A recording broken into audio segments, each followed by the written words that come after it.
Olá, hoje estamos aqui na continuidade de nossos estudos do nosso Evangelho do nosso Senhor Jesus, sob a ótica, à luz da nossa doutrina espírita, do nosso Evangelho segundo o Espiritismo. E hoje estamos no capítulo 7º, intitulado Bem-aventurados os pobres de espírito. E esse capítulo ele traz algumas reflexões a respeito do que é que se deve entender por pobres de espírito. E também uma outra reflexão de aquele que se eleva será rebaixado. E por final, a questão das instruções dos espíritos. Nesse primeiro tópico, o primeiro que fala sobre o que se deve entender por pobres de espíritos, ele está baseado e analisando a mensagem de Mateus, no capítulo 5, versículo 3º, onde fala-se que bem-aventurados os pobres de espírito, porque deles é o reino dos céus. O comentário de Kardec é o seguinte: a incredulidade zombou desta máxima. Bem-aventurados os pobres de espírito, como tem zombado de muitas outras coisas que não compreende. Por pobres de espírito, Jesus não entende os baldos de inteligência, mas os humildes, tanto que diz ser para estes o reino dos céus, e não para os orgulhosos. Os homens de saber e de espírito, no entender do mundo, formam geralmente tão alto conceito de si próprios, de sua superioridade, que consideram as coisas divinas como indignas de lhe merecer a atenção. Concentrando sobre si mesmos seus olhares, eles não os podem elevar até Deus. Essa tendência de se acreditarem superiores a tudo, muito a miúde os leva a negar aquilo que, estando-lhes acima, os depreciaria, a negar mesmo até a divindade, ou se condescendem em admiti-la. Contestam-lhe um dos mais belos atributos, a ação providencial sobre as coisas deste mundo, persuadidos de que eles são suficientes para bem governá-lo. Tomando a inteligência que possuem para a medida da inteligência universal e julgando-se aptos a compreender, não podem crer na possibilidade do que não compreendeu. Consideram, sem apelação, as sentenças que proferem. Se recusam a admitir um mundo invisível e uma potência extra-humana, não é que isso esteja fora do alcance. É o que o orgulho se lhes revolta a ideia de uma coisa acima do qual não possam colocar-se, e que os faria descer do pedestal onde se contemplam. Daí o só terem sorrisos de mofa para tudo aquilo que não pertence ao mundo visível e intangível. Eles se atribuem espírito e saber em tão grande cópia que não pode crer em coisas, segundo pensam, boas apenas para a gente simples, tendo por pobres de espírito os que a tomam a sério.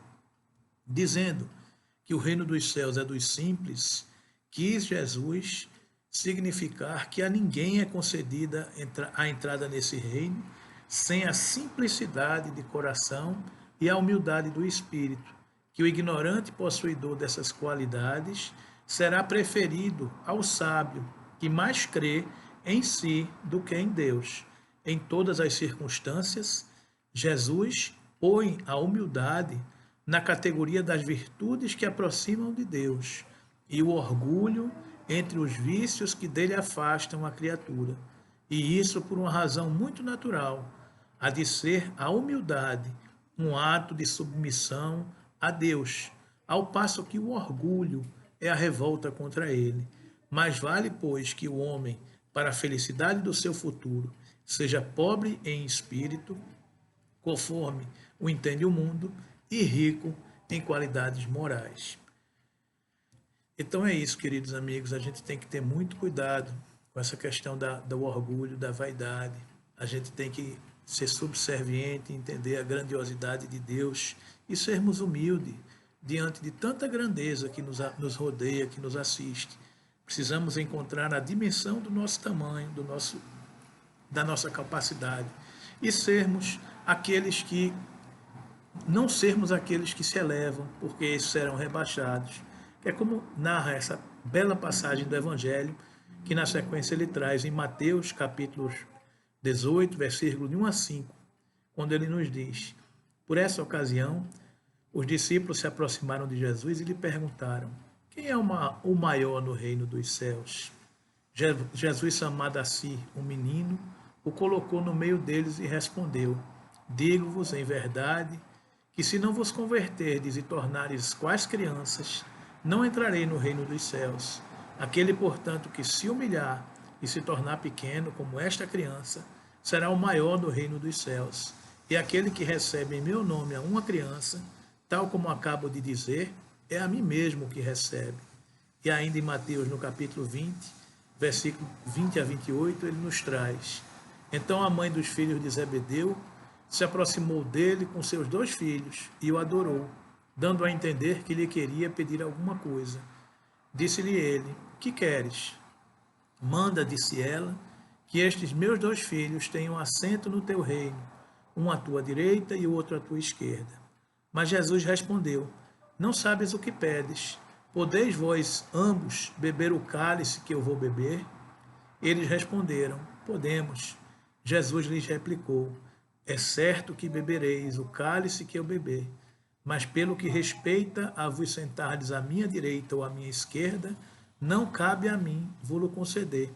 Isso será para aqueles a quem meu Pai o tem preparado.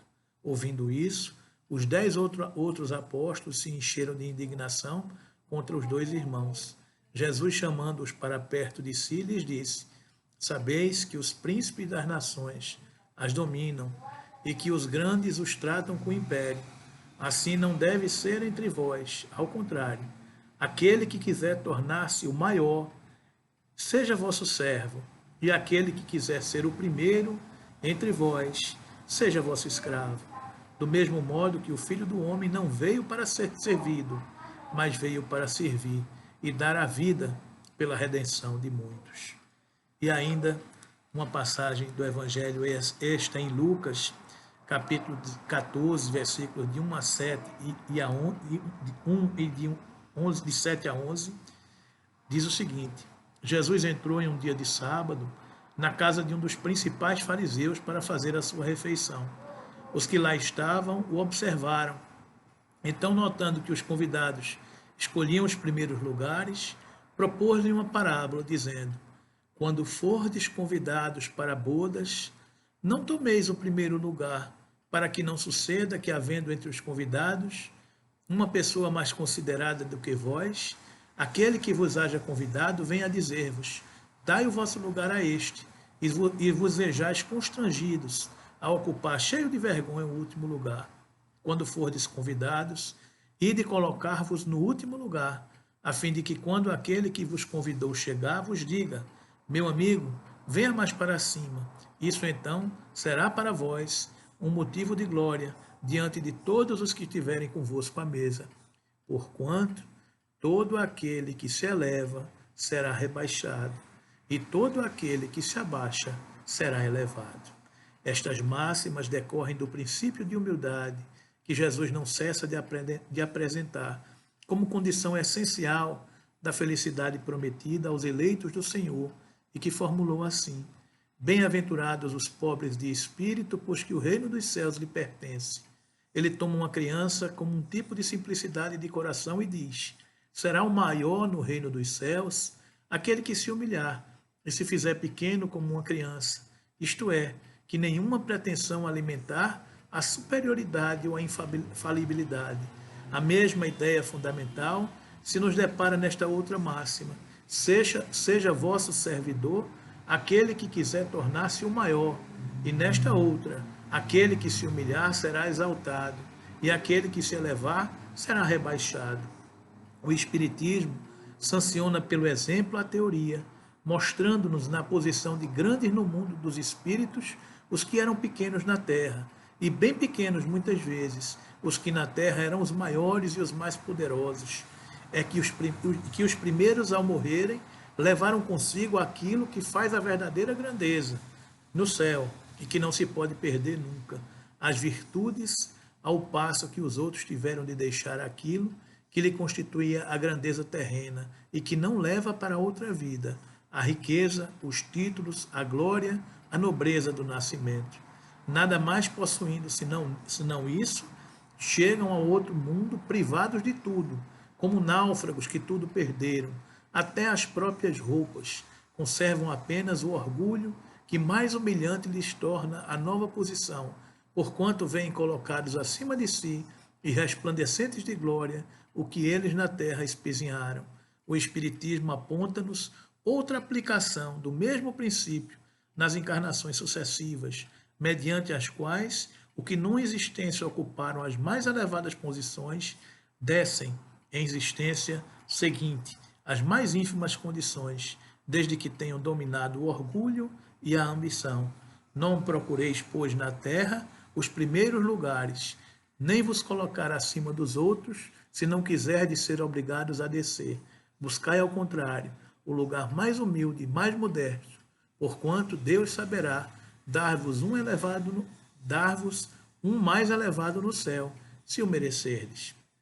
Daí, queridos amigos, a interpretação por Kardec das máximas evangélicas que nos foram trazidas pelos evangelistas Mateus e Marcos, e a gente sugere que vocês depois leiam e estudem mais esse capítulo, o capítulo 7, onde ele fala dos mistérios ocultos aos doutos e aos prudentes, e as instruções dos espíritos, onde duas belas mensagens trazidas pelos espíritos sobre o orgulho e a humildade. Então, queridos amigos e irmãos, como espíritos viajores que somos, tentando fortalecer as nossas virtudes, buscando as qualidades morais que nos aproximam do Cristo, que nos fazem seguir em espírito e em verdade os seus ensinamentos, nos afastemos do orgulho, nos afastemos da vaidade, investamos na humildade, essa virtude que nos coloca iguais diante de todos, que nos faz menores na terra para sermos maiores nos reinos dos céus.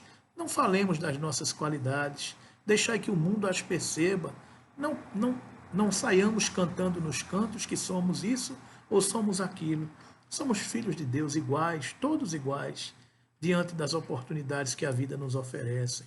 Não precisamos nos exaltar, porque os que se exaltam serão humilhados e os que se humilham serão exaltados. Que a gente possa entender definitivamente essas mensagens e possamos nos tornar do tamanho que somos, candidatos a semeadores, que começamos a entender as mensagens dos céus, que começamos a compreender a necessidade da nossa transformação moral, a necessidade da nossa evolução e a necessidade tão premente de sermos humildes, de sermos tranquilos, de sermos pacificadores, de sermos pobres de espírito e nos libertarmos desses vícios morais que durante tanto tempo talvez tenhamos alimentado na nossa alma, o orgulho, a vaidade.